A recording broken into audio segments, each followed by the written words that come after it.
요즘 AI 때문에 반도체 얘기 정말 뜨겁죠. 그래서 많은 투자자분들이 이런 생각 한 번쯤 해보셨을 거예요. 어차피 반도체는 계속 성장할 텐데 3배 레버리지 ETF인 SOXL에 투자하면 가장 빨리 부자 되는 길 아니야? 하고 말이죠. 오늘 그 질문에 대한 답을 데이터로 한번 제대로 파헤쳐보겠습니다. 맞습니다. 바로 이 질문이 오늘 우리가 풀어야 할 핵심 숙제죠. 이론상으로는 정말 완벽하잖아요? 성장하는 산업의 3배로 올라탄다니 이보다 더 달콤한 유혹이 있을까요? 하지만 과연 현실도 그렇게 달콤하기만 할까요? 자, 우선 SXL이 도대체 어떤 상품인지부터 정확히 짚고 넘어가죠. 이 ETF는요, IC 반도체 지수에 여기서 제일 중요한 건 일일 성과를 말 그대로 하루하루 3배로 추종하는 상품입니다. 포트폴리오를 보면 엔비디아, NVDA, 브로드컴, AVGO, AMD 이름만 들어도 설레는 초우량 반도체 기업들이 쫙 깔려 있죠. 와, 이러니 겉보기엔 정말 완벽한 투자 전략처럼 보이는 겁니다. 자, 그럼 이제 막연한 기대는 잠시 접어두고 지난 10년의 데이터가 우리에게 보여주는 냉혹한 현실을 한번 들여다보겠습니다. 과연 SOXL이 정말 지름길이 맞는지 여러분의 눈으로 직접 확인해 보시죠. 와, 이 표를 보시면 진짜 놀라운 사실을 발견하게 됩니다. 지난 10년 동안 엔비디아는 무려 20배, AMD도 10배 넘게 꾸준히 성장했어요. 정말 대단하죠? 그런데 SOXL을 보세요. 수익률이 5배에서 20배? 편차가 어마어마하죠. 이게 뭘 의미하겠어요? 바로 언제 샀느냐는 그 타이밍에 따라서 어떤 사람은 엔비디아 저리 가라 할 대박이 났지만 다른 사람은 수익률이 그 반의 반토막도 안 됐다는 얘기입니다. 레버리지의 진짜 무서움은 바로 이럴 때 하락장에서 여실히 드러납니다. 2022년 약세장 때를 한번 볼까요? 브로드컴, AVGO가 한 35% 빠졌을 때 SOXL은 무려 80%가 그냥 증발해버렸습니다. 엔비디아, NVDA가 마이너스 60% 빠진 것도 정말 뼈 아픈 건데 이건 비교가 안 되죠. 근데 진짜 중요한 얘기는 지금부터입니다. 자, 여러분, 마이너스 80% 손실 난 계좌가 다시 원금으로 돌아오려면 몇 퍼센트가 올라야 할까요? 정답은요, 무려 400%입니다. 400%. 아까 마이너스 60% 빠졌던 엔비디아는 150%만 오르면 본전이거든요.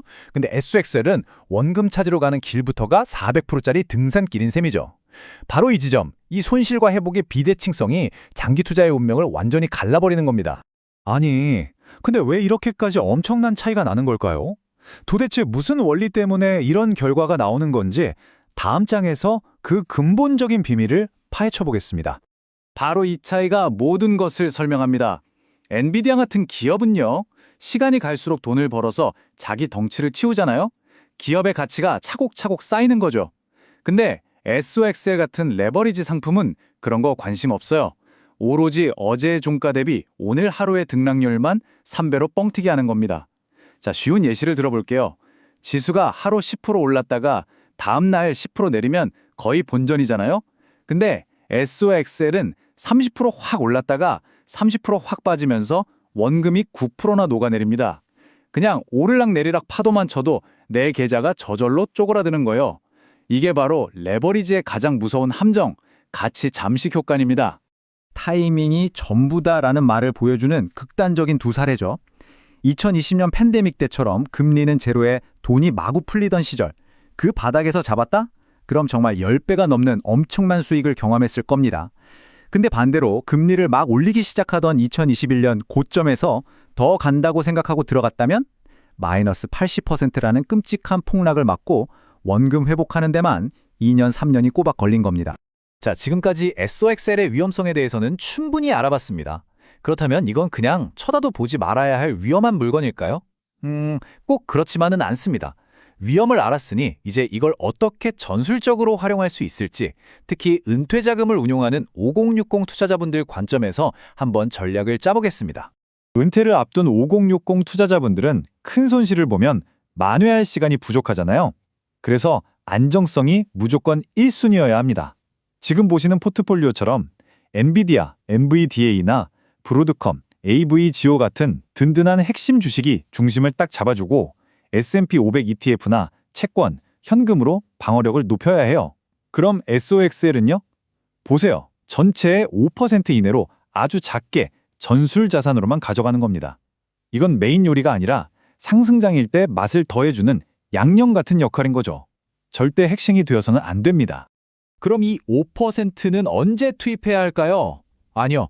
그보다 더 중요한 게 있습니다. 바로 언제 절대로 사면 안 되는가? 이 매수 금지 체크리스트에서 3개 이상 빨간불이 켜지면 SXL은 그냥 쳐다도 보지 마세요. 금리가 오른다거나 반도체 재고가 쌓인다거나 하는 큰 그림도 중요하고요. 기술적으로도 주가가 200일 이동평균선, 그러니까 장기 추세선 아래로 꺾였거나 RSI가 70을 넘어서 너무 과열됐다는 신호가 나오거나 시장의 공포지수인 VIX가 치솟을 땐 절대 들어갈 때가 아닙니다.